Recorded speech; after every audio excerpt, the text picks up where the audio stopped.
Some time ago, browsing a very old magazine, I found this observation test about the story of the ark. And the artist that drew this observation test did some errors, had some mistakes, are more or less 12 mistakes. Some of them are very easy. There is a funnel, an aerial part, a lamp, and clockwork key on the ark. Some of them are about the animals, the number.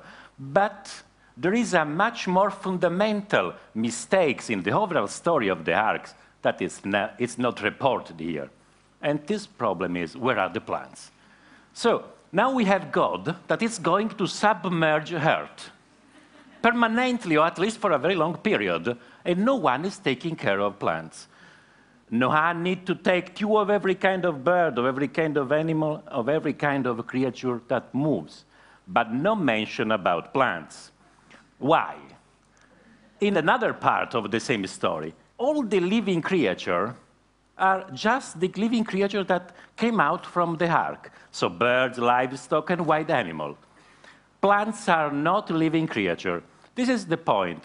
It's a point that is not coming out from the Bible, but it's something that it's really accompanied the humanity. Let's have a look at this nice code that is coming from a Renaissance book. Here we have the description of the order of nature. It's a nice description because it's starting from left, you have the stones. Immediately after the stones, the plants that are just able to live. We have the animals that are able to live and to sense.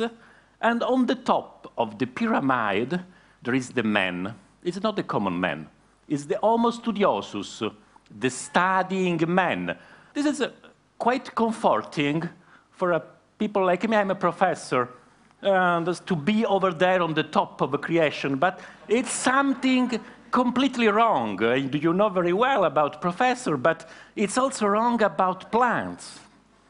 Because plants are not just able to live, they are able to sense. They are much more sophisticated in sensing than animals.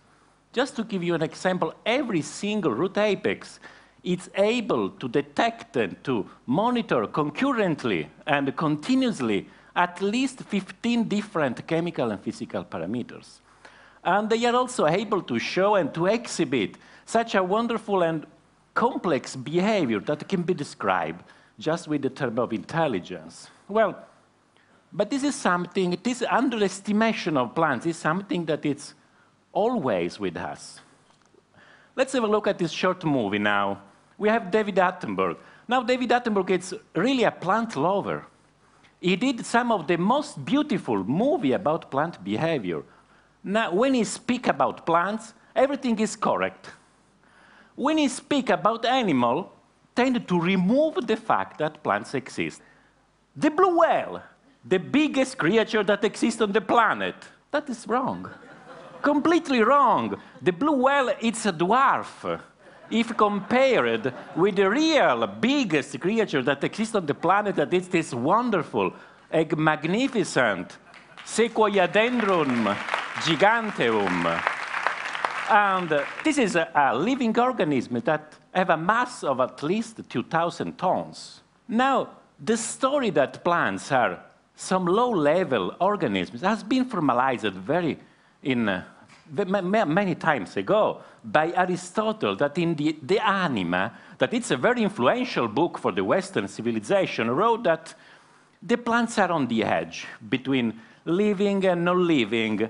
They have just a kind of very low-level soul. It's called the vegetative soul, and because they lack movement, and so they don't need to sense.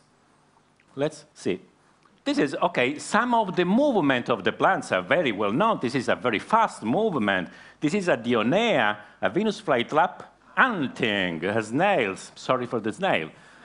This has been something that has been refused for centuries. Despite the evidence, no one can say that the plants was able to eat animals, because it was against the order of nature.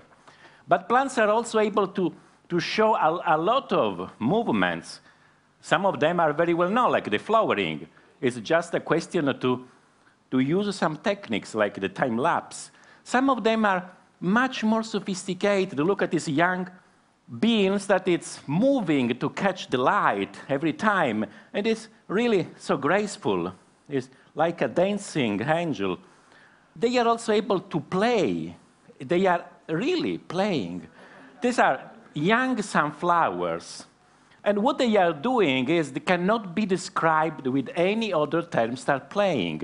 They are training themselves like as many young animals do to the adult life, where they will be called to track the sun all the day. They are able to respond to gravity, of course, so the shoots are growing against the vector of gravity and the roots toward the vector of gravity. But they are also able to sleep. This is what a mimosa pudica. So during the night, they call the leaves and reduce the movements. And during the day, you have the opening of the leaves and much more movements. This is interesting because the sleeping machinery, it's perfectly conserved. It's the same in plants, in insects, in the animals. And so if you need to study sleeping problem, it's much more easy to study on plants, for example, and that in animals, and it's much more easy even ethically. It's a kind of vegetarian experimentation. Plants are even able to communicate. They are extraordinary communicators. They communicate with other plants. They are able to distinguish kin and non-kin. They communicate with plants of other species, and they communicate with animals by producing chemical volatiles. For example, during the pollination. Now, the pollination is a very serious issue for plants because they need to move the pollen from one flower to the other, and they cannot move from one flower to the other, so they need a vector. And this vector is normally an animal. Many insects has been used by plants as vector for the transport of the pollination, but not just insects, even birds, reptiles, and mammals like bats and rats are normally used for the transportation of the pollen. This is a serious business. We have the plants that are giving to the animals a kind of sweet substance, very energizing, having in change this transportation of the pollen. But some plants are manipulating animals, like in the case of orchids that promise sex and nectar and give in change nothing for the transportation of the pollen. Now, there is a big problem behind all this behavior that we have seen. How is it possible to do this without a brain? We need to wait until 1880 when this big man, Charles Darwin, published a wonderful, astonishing book that it's a revolution.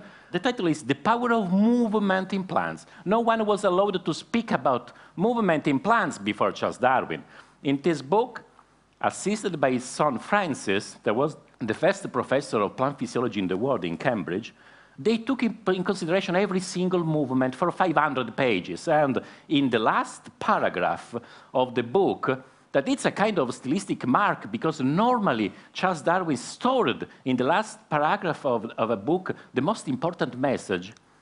He wrote that it's hardly an exaggeration to say that the tip of the radical acts like the brain of one of the lower animals. This is not a metaphor. He wrote some very interesting letter to one of his friends that was J.D. Hooker, at that time president of the Royal Society, so the maximum scientific authority in Britain, speaking about the brain in the plants. Now, this is a root apex growing against a slope. So you can recognize this kind of movement. The same movement that worms, snakes, and every animals that are moving on the ground without legs, it's able to display. And it's not an easy movement, because to have this kind of movement, you need to move different regions of the roots and to synchronize this different region without having a brain. So we studied the root apex, and we found that there is a specific region that it's here depicted in blue that is called the transition zone. And this region, it's a very small region. It's less than 1 millimeter. And in this small region, you have the highest consumption of oxygen in the plants, and more important, you have this kind of signals here.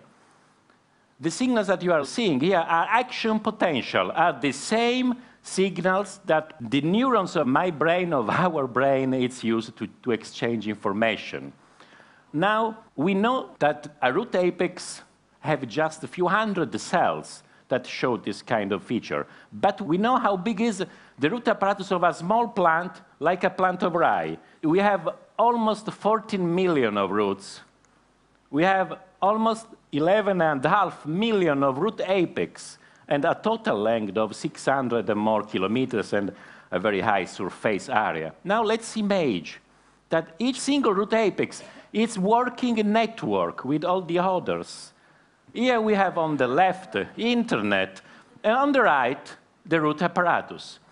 They work in the same way. They are a network of small computing machine working in networks. And why they are so similar? Because they evolved for the same reason, to survive predation.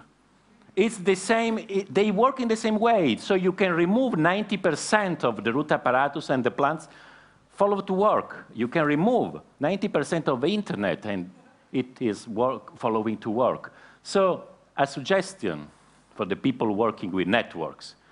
Plants are able to give you good suggestion about to evolve networks. And another possibility is a technological possibility. Let's imagine that we can build robots, and robots that are inspired by plants. Until now, the man was inspired just by the man or by the animals in producing a robot. We have the animaloid, and the normal robots inspired by animals, insectoid, and so on. We have the androids that are inspired by the man. But why we have not any plantoid? Well, if you want to fly, it's good that you look at the bird to be inspired by bird. But if you want to explore soils, or if you want to colonize new territory, the best thing that you can do is to be inspired by plants that are master in doing this. We have another possibility. We are working in our lab, is to build hybrids. It's much more easy to build hybrids. Hybrids means something that is half living and half machine. It's much more easy to work with plants than with animals. They have computing power, they have electrical signals. The connection with the machine is much more easy, much more even ethically possible. And these are three possibilities that we are working on to build hybrids driven by algae or by the leaves, and at the end, by the most powerful part of the plants, by the roots. Well, thank you for your attention, and before finish, I would like to reassure that no snails were harmed in making this presentation. Thank you.